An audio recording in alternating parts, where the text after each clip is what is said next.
Estrella de mi cielo, reliquia de mi vida, mujer del pensamiento, aipotá corejendú, que hoy siento acongojado con el alma dolorida, cantarte virgencita, mi eterno moraicú. Después de haber pasado 10 años por el mundo, mi pobre inspiración derequearon mandua, con lágrima escrita mi amor el más fecundo, que solo aquella muerte y tu varón y verá.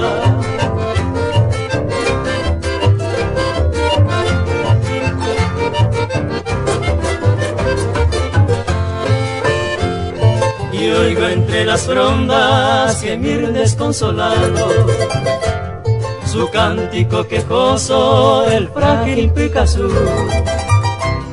el cual me rememora las horas ya pasadas en que tú me jurabas 1000 veces roja y cruz.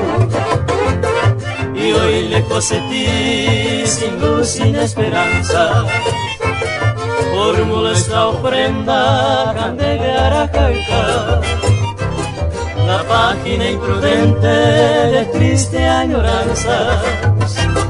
Recibe pues, amada, el fiel Meraicuca.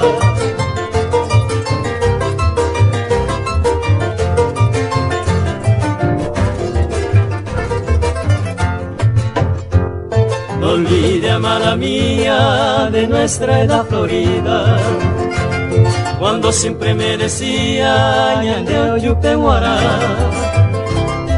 Hoy por do volaron aquella fe mentira, entonces me dejaste, señor mía y cojawa. Adiós, amada mía, reliquia de mi vida, estrella fulgurante, eres el Bacaru. Recibe esta estrofa de eterna despedida, cual frase sustraída de nuestro Moraicú.